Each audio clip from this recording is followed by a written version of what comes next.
Hello everyone and welcome to another episode of Let's Make Sense. I'm Ivan. And I'm Jian Wei. Okay, Let's Make Sense is a mini podcast series which aims to actually impart financial knowledge and helps everyone to make better financial decisions. We also will uncover the importance of better financial planning and any actionable tips and tricks you can implement in your life. So today's episode we will be talking about side income. Actually today's episode is only both of us. So we will share about our own side income stories or actually any ideas or opinions we have about side income itself. So today I'm going to talk about side income. Actually not just side income, but in general how to increase your income. Okay, so we're going to break it down to basically passive income versus active income. Okay, so how we define this right is active income right means we are actually trading our time right for money. Okay, passive income right actually spending minimal right or no time right to get money lah. Okay, so let's zoom into let's say corporate first. Okay, so you look at how in the corporate right, how it can increase your income. So the most straightforward one right is to get promotion in my opinion. Okay, so maybe Ivan right, you did corporate for pretty long time right. So how is it like? Like what you mentioned correctly, I think within corporate right, I would say the only progression or the only way that you actually can increase your income is through promotion. So there are I would say there are like quite standard ways of having a promotion, right? I think first definitely your boss need to like you. First, then I think you need to show your boss that you can do work also lah, and then rise through the ranks and rise through the kind of promotion that you have. So I was in corporate for 2 years. I think within these 2 years, I saw a lot of backstabbing, and there's a lot of like you need to let your bosses like you. You need to show off a lot and talk a lot about yourself, that kind. So I think that's the thing about corporate law. So you need to get the attention of your bosses, and then you need to get your liking of your bosses. I think that's very very important. And I think you need to compete among your colleagues as well, because there's so many, as in like execs. Let's say talk about execs role, right? There's so many execs, but to rise up the rank of like maybe a manager, there's only like one manager of a whole department. Okay. So how do you actually win against your colleagues?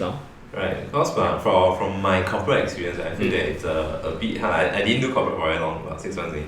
So I feel that it's very competitive. There's a lot of people trying to get that, to promote, to get 1 or 2 spots on Tony. So do you think it's very competitive, or do you see, how do you see yourself like outshining, or is it you need to help each other to become better? How does it work? Wow, okay. All of my like corporate experience that I have, right? Okay, I was from 2 different corporate experience before. Because like I was in a team where it was very kind of like individualistic. So it's like more of like you work for yourself, that kind. So that was very very competitive. That was like really a bit cutthroat as well. But then on the other hand, there are like corporates that are very good in bonding or in team bonding, that kind. So it's like really helping one another. So I was in both aspects of it. But ultimately, I think with both aspects of it, right? Maybe that's my own opinion. I feel that ultimately people are still very concerned about promotion. So they don't really voice it out, but they do think about it. So cause like I do have close friends among my colleagues, and we do actually talk about it and then share openly about it lah. Yeah, so I think even though if let's say it's a cutthroat or not, there is still gonna be competition, tough competition. How you're gonna outshine is through your weekly meetings, through your talks with your boss and everything else. I think that's one of the way that I think you need to get attention of your boss. It also depends on opportunities, right? Because if there's only like that few spots on top, right? And then if your bosses are not going to leave, there's no chance for you also. Yes, yeah. Correct. So sometimes another way, right, that I think most of my friends are doing is actually to jump company. Yeah, so what are your thoughts about that? Job hoppers, millennial job hoppers. Wow, okay. I don't have a very long experience in this also. I think it's okay to jump job. I think it's perfectly, because I think everybody are looking out for different opportunities and different like aspect of jobs itself, right? But I think through your job experiences, then I think you show the company that you want to jump into, what have you built up or what have you achieved within that years of experience that you have. So for let's say I was in corporate for 2 years. Within these 2 years, then what have you learned or what have you achieved that is tangible or intangible results that you can showcase actually. So that is more important rather than I would think that is more important rather than the years of experience that you have garnered. So if even let's say within the short 6 months that you're in the company, but maybe you have achieved 150% growth for the company, then I think it's very commendable. It's very good. But you shouldn't be put against your years of experience in the job itself lah, I think. So well, I think jumping is good, but do be mindful that actually a lot of companies are still looking at the number of years that you are in the company itself to actually get the experiences. I think it's okay for me, but I think in general sense, like the whole general job market sense, right, I think they are still quite relatively conservative on that job hopping. My opinion is better to stay in the company a bit longer to actually just have a greater sense of achievement or greater sense of accomplishment in the company first. Yeah, so I think if you want a job hop, right, you also want to consider what kind of sector that you want to be in, right? Because I believe from my experience talking to people, right, I feel that some sectors can actually earn more than other sectors. So some in mind, right, like tech confirm earn more than the rest of the sectors. Tech and finance, right, are usually the higher earners. Yeah. So if maybe you want to jump, right, you can consider somewhere along this direction. But again, I think like jumping shouldn't be a factor of like increasing. It shouldn't be like the only factor. I think you should put in perspective, right, like more reasonable range. Because you cannot be expecting like you jump on then you get like 40% pay raise, that kind. So then it's a bit difficult to manage your expectation and their expectation as well. Yeah. So I think it's not the only way, but I think it's a good way to increase your income from there. Okay. How about further education? Does it help in your career? Wow. So let's say masters or like PhD, that kind. Wow. Okay, then can I share about my partner experience?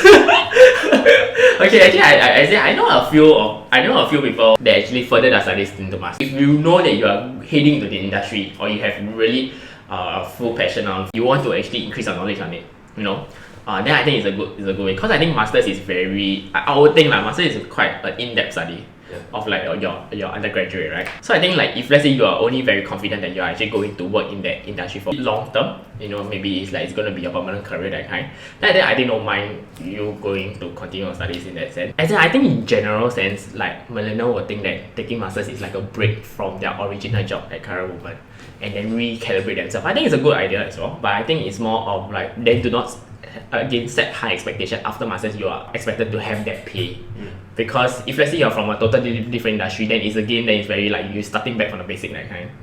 There's pros and cons like in anything, so I think it's really what you determine what you want in your life. Yeah. So do you know anyone that take masters? Yeah, I do. A few of my friends are taking masters, and I feel that if you are in a specialized sector, right, for example, if you are a data scientist, right, or you do research, that kind, right, then you should go and do masters, because if you are a more generic field, like, let's say you're in marketing or in sales, I don't think you really need a master's degree to do well. So yeah, like what you say, if you really need to specialize in certain area, then go for masters. If not, I don't think the market will actually recognize your master's degree.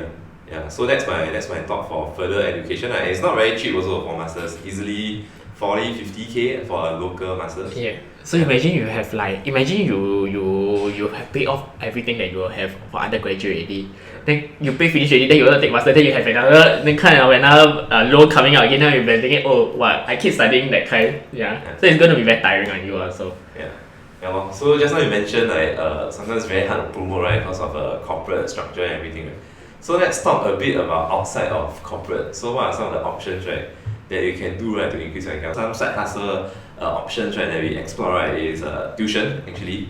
So tuition actually is pretty much a lot of my friends are actually doing tuition, and they charge pretty high per hourly rate. So I think that's okay. You can be a Grab driver, or you can be a freelancer like content creator, side gig, YouTuber if you are into video and YouTube, or you can do online business. Okay, like buy and sell stuff online, drop shipping. Okay, or you can just maybe do like a side investing, that kind, to get more passive income. So like Ivan, right, for you, right, you did some online business before, right? Maybe you want to share a bit of your experience on that. So I do have like an online food business on Instagram. It started out last year when I first sold bacang. Okay, so my first thought of like having an online business, cause COVID, right, then nobody can go out during that period of time, CB. So I decided to like just try it out lah. So my first initial concern was like, who am I to actually sell out the food, right? Then who will buy? Cause nobody will know me. Okay, don't say like close friends and friends lah. But who will get to know you and like see your Instagram and like decided to come over, right? But you are wrong actually. Once you're out there, right? As in like once you put yourself like, okay, just set up an online business and do like publicize on your Instagram, your Facebook, anything, right? Or like like those Facebook have channels, food channel. So once you go into that kind of like stream of marketing, right? People will start coming to you and then asking you questions and getting to know like your business itself and then start purchasing from you. So I think I can share my online business that I actually gained about 200 plus in profit. Then this year I did it again, so that increases up to I would say 3 times the profit again. So within 1 year, right, you can see that actually I do have a lot of new customers this year also. As in like you get reviews, you get everything. So it's a good way I think it's building up. So you don't have like overhead space because you cook at home. So it's much easier to really set up a online business now. It's just like one click and then okay, done with it. Yeah. So I would say it's a very good and easy, convenient way.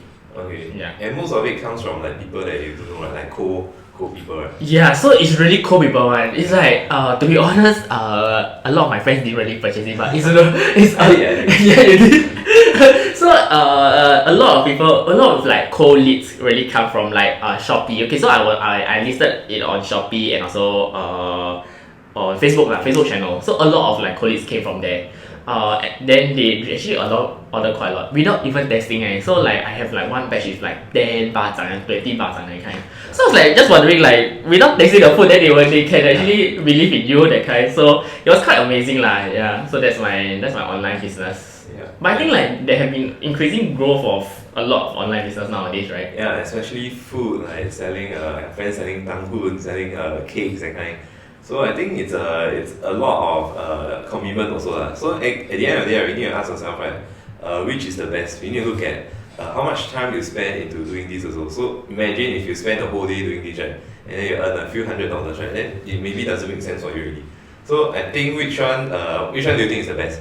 Out of all that you mentioned just now. Wow, okay. Actually, I think tuition is the best. Tuition? To me, tuition is the best. Why? Because I did tuition before. Okay. And then I did tuition for like 7 years before. So I think tuition is the best. If let's say you do have the patience and you do have the knowledge to teach, then I think it's the best. And you do have the responsibility. So I recently I'm quite active on TikTok. Actually, I just watch people now active when I posting video. So recently got this I followed this tuition teacher. She actually posts about her daily activities of being a tuition teacher, right? She didn't really share of like how many students she have, but she shared about like how many working hours she worked on over the weekend. So I was counting my head mentally, she worked like 10 hours over the weekend, and on average on weekdays, right, I think it's about a good 6 to 7 hours. And then it's like $50 per hour, right? You can actually earn about like 8K or 10K per month. So I was like, wow, actually that's quite amazing. And then she shared, and then I think she shared about her life also. So she can say like, during her weekdays, morning and afternoon, she said she's very free, she can do whatever she wants. So it's really like taking her own time and really earning quite well also. Yeah. But she's a full-time tutor, right? She's a full-time you earn 8 to 10K, possible lah. Possible. Yeah, she's a full-time tutor. So that actually surprises me quite a lot. So I was like, even though I was a tuition teacher prior to that, but I was always a part-time, so I didn't really know how much potential it can reach up to. So I was like, wow, actually that's quite a lot as a tuition teacher. Right. I got friends doing a part-time tuition also, but I don't think they earn as much. I don't think I'll hit like 8 to 10K, but it's still a quite substantial amount, because I think from all of these, right, the hourly rate, right, for tuition, I would say it's the highest. I would say the highest, correct. But at the end of the day, we need to ask ourselves, right, whether is it sustainable or not. Because if you have a full-time job, right, then you have a side hustle, right, maybe you might be shagged out because you got limited hours a day only, right? So what are your thoughts about that? Wow, I can say that it's really very shagged. It's really not easy, because one of the things that you have to know, right, is you have 9 to 5, and days that you have to OT, right? So how do you actually manage the OT time, and then you want your rest time, your family time, your partner's time, your friends?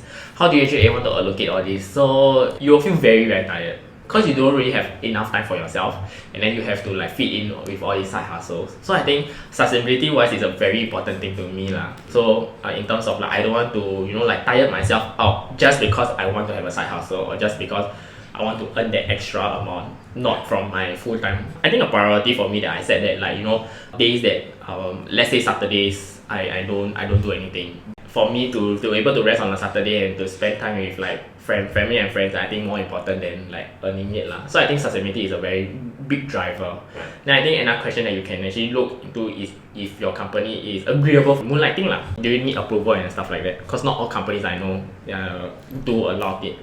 So in that sense, then I think it's a lot of like you need to consider a lot before moving with your side hustle, and you need to give up a lot of time also. So it really boils down to what you are willing to sacrifice, right? Yes. So I think when you are young, maybe still okay, you can sacrifice a bit of your free time and kind of thing. But maybe next time you got family, all this, right? Maybe it's a bit harder. So if you want to do side hustle, I would say when you are young, you can try, you can attempt. If you are a bit older, maybe you don't have even have the energy to do it. You just want your free time to chill and rest really. So that's my thoughts on side hustle. So what do you think about starting your own business if everything goes well? Let's say for your bak chang store, right? If it really picks off, right, will you really think about starting it as a full-time thing? So that potentially could expand to that area like, or could develop in that area, right? So I think if let's say you do have a dream or a goal to actually achieve certain things, right? I think it possibly can go into full-time itself. But then you need to really look at the opportunity cost, like, because you are giving up your full-time job for it or your stable income, so to say, going into self-employed. So I think like that's a consideration that you might have to think about lah. Okay, so if you don't have any like business idea on this, so let's say you don't know what to don't have any crafts that you are good in, right? What about like things like a FA or property, that kind? Will it be something like something that you consider? So I think it is very important that you know what is your reason of going into, let's say, a self-employed or let's say a financial advisor or property agent. What do you really want to achieve out of that? I think it's very, very important. So I don't think that you should really jump just into it just because it's easy or it's because you hear good things about it.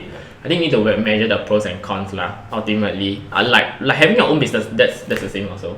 Yeah. If not, you can actually do like drop shipping. So basically, it's buying or selling of things.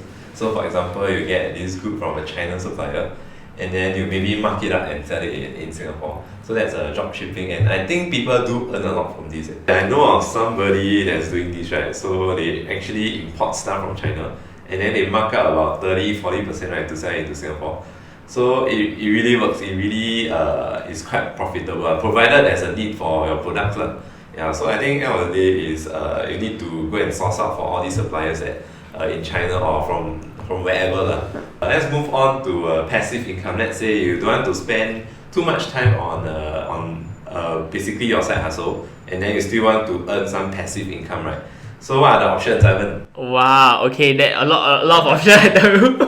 One thing that I think really come to my mind was rental income. Okay. I think rental income was I think the most, I would say the most common also, investment. Because like you can do passively, you don't have to actively go and manage it, right? Okay. Another one is like maybe like what we are doing, content creator. YouTubers. So then again, right? Like you do research and stuff, right? So I didn't know that YouTubers actually can earn quite a lot out of it there. I saw some is like they can earn millions. If let's say they are big enough, like definitely they can earn millions out of like having a YouTube video. And I'm like, actually, how do they do that? It's really quite amazing that a free platform and you can just upload it and people watch it and you can earn money from it. Yeah. So basically, YouTube put ads on your video so that's how they pay the creators .